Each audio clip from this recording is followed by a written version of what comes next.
Morning everyone, my name is Tanveer Ahmed. I welcome you all for the today online learning class. In the previous class, we have learned about how acid dissolve in water to give a hydronium ion.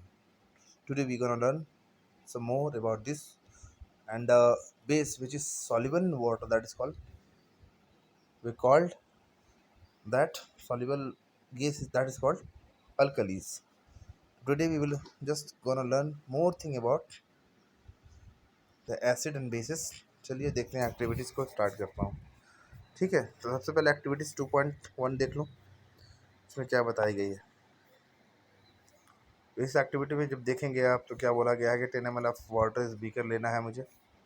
ठीक है, add a few drop of concentrated H2SO4 to it and swirl the beaker slowly touch the base of the beaker. Is there any change in temperature? This is exothermic और endothermic. Exo endo. Exo जहाँ पे एक्सो मतलब evolution of heat. याद रखना, हमेशा याद रखोगे कि जहाँ पे एक्सो की बात हो वहाँ पे क्या होगी, इवोल्यूशन ऑफ हीट. और जहाँ इंडो की बात, इंडो इंटू इंडो मतलब हीट दिया जा रहा है और एक्सो में हीट निकल रहा है. ठीक है, ये बातें हमेशा जहन में बैठा लेनी है. ठीक है, हुआ क्या, the process of dissolving an acid और a base in winter water is highly exothermic. जैसे ही वाटर को तुम डिजॉल्व करोगे, किसमें, एसिड डिजॉल्व करोगे वाटर में, तो क्या होगा, वो रिएक्शन जो होती है एक्सोथर्मिक रिएक्शन होती है. Care must be taken while mixing concentrated nitric acid और sulphuric acid with water. Water के साथ मिक्सिंग करने से पहले काफ़ी अच्छे से उसको आपको ध्यान से उसमें डालनी है, वरना क्या होगा, the acid must always be added slowly to the water with a constant stirring. If water is added to the concentrated acid, the heat generated by causing the mixture to splash out and causes burning. तो heat acid की property होती है, जैसे आप उसको dissolve करोगे या dilute करोगे तो वो क्या करती हैं, काफ़ी स्प्लैशिंग करती हैं. तो आप इसमें केयर, वहाँ पे क्या करना है आपको, थोड़ा सा केयर अच्छे से करना है ताकि आपकी स्किन की बर्निंग ना हो. द ग्लास कंटेनिंग में also beaker due to the excess local heating. और बीकर भी हीट हो जाती हैं. Look out for the warning sign on the can. On the can be concentrated sulfuric acid on the bottle of the sodium hydroxide pellets. Mixing an acid or a base with a water result in the decreasing in the concentration of a ions. तो OH और hydronium ions क्या होते हैं, acid और base के mixture से घटती है वो. per unit volume. Such a process is called dilution and the acid or a base is said to be diluted. तो उस कंडीशन में हम लोग क्या करेंगे, उसको कहते हैं, सबसे पहले क्या बोला गया कि मिक्सिंग एन एसिड और ए बेस विथ वाटर. जहाँ वाटर ऐड करेंगे तो वहाँ पे होता क्या है, result in the decreasing in the concentration of ion whether it is OH negative और H3O positive per unit volume. Such process is called dilution कहलाती है. अंदर acid and base is said to be diluted. ठीक है, तो यहाँ पे कुछ क्वेश्चन है, तो क्वेश्चन आपको करने हैं घर पे. थ्योरी अगर समझ में आ गई होगी तो पहला बोला है, why do HCl HNO3 show acidic character in aqua solution while solution of a compound like alcohol and glucose do not show acidic character? Because of HCl and HNO3 gives H positive ion or hydronium ion H3O H3O positive ion. That's why they called as a acidic. And glucose doesn't give H positive ion. That's why glucose and alcohol doesn't give H positive ion. Why does an aqueous solution of an acid conduct electricity? Because of ion present in them. Why does the HCl doesn't change the color of a dry litmus paper? Dry litmus paper में HCl क्यों नहीं करता, क्योंकि वो HCl पे मतलब कि वो ड्राई में काम ही नहीं करता. जब उसको एक्वा सॉल्यूशन में डालोगे तभी वो अपने कलर को शो करती हैं. While dilution in acid, why it is recommended that the acid should be added to water and not water to the acid? Because ऐसा इसलिए होता है क्योंकि एसिड काफ़ी ख़तरनाक होती हैं.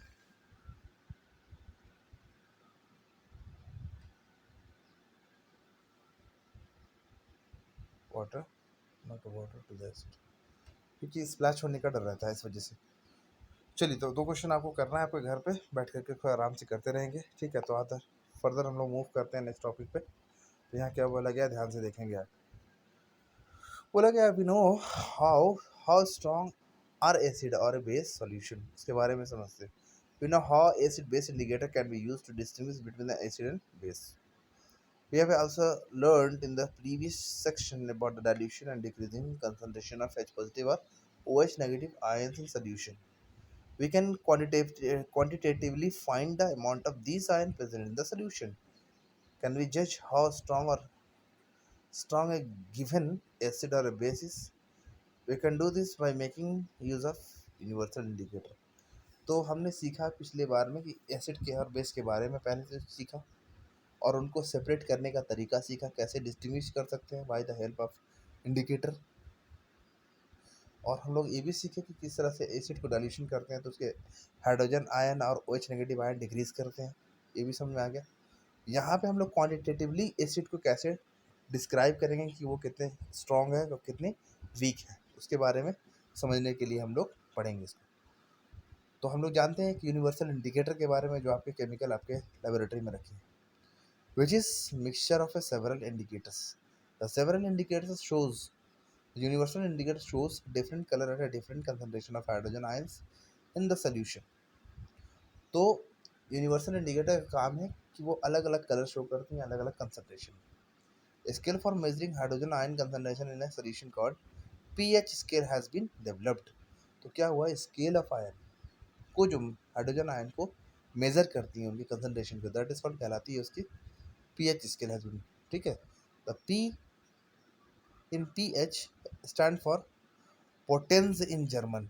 क्या कहा गया उनको, जर्मन लैंग्वेज में उनको पोटेंस कहते हैं। पोटेंस मतलब उनकी पोटेंशियल, कितनी उनकी सलाहियत है उनको ये करने का। ठीक है, ये स्टैंड फॉर पोटेंस। तो यहाँ पे हम देख सकते हैं mean potenz meaning power. On the pH scale we can measure pH generally from 0 very acidic to 14 very alkali। alkali मतलब strong base। pH should through simple as a number which indicate the acid or a basic nature of a acidic and basic nature of a solution।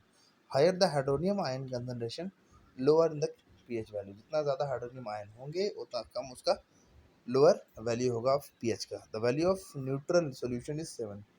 pH of a neutral solution is 7। value less than 7 on a pH scale represent the acidic solution। As the pH value increases from 7 to 14, it represents an increasing in OH negative ions concentration the solution। कहने का मतलब ये हुआ, जो अगर मान लो अगर pH value 7 आ रही है तो उसका मतलब हुआ कि वो न्यूट्रल है। pH से अगर बिलो रहा 7 से तो वो कहलाएगी एसिडिक नेचर, और pH अगर आपका वहाँ पे 7 से ज़्यादा रहा तो वो बेसिक नेचर के कंसंट्रेशन कहलाएंगे। That is increasing in strength of alkalis generally paper impregnated with the universal indicator used for measuring pH। तो pH पेपर होती है, उसमें अलग अलग कलर्स मेजर की जाती हैं और उनमें कलर के अकॉर्डिंग pH वैल्यू लिखी रहती है। तो जो कलर सॉल्यूशन शो करती हैं उनके अकॉर्डिंग हम लोग आराम से उसके सॉल्यूशंस की निकाल लेते हैं, है ना। कि हाँ ये जो है आपका सॉल्यूशन किस pH वैल्यू का है और वो बेसिक है या एसिडिक है। तो यहाँ पे आपको कुछ टेबल्स बने हुए हैं जो आपको फिल करनी है pH के अकॉर्डिंग, वो परफॉर्म करनी है एक्टिविटीज, उसके बाद उसको फिल करना। The strength of acid and base depend on the number of H positive ion and OH negative ion produced respectively। If we take hydrochloric acid and acetic acid of the same concentration, say 1 molar, then this produces a different amount of hydrogen ions। ठीक है, the acid that give rise to the H positive ions are said to be a strong acid, and acid that raise less H positive ion are said to be a weak acid। Can you say that a weak acid or a strong acid are? ठीक है, तो बता सकते हैं pH value के according बता सकते हैं कि हाँ जो आपका H पॉजिटिव आयन दे ज़्यादा दैट इज कॉल्ड कहला रही है वो स्ट्रॉन्ग एसिड, और जो कम दे उसको वीक एसिड कह रहे हैं। ठीक है, तो आई होप कि आप लोग इतनी बातें समझ में आ गई होगी। That's all for the today's class. Thank you, have a marvellous day.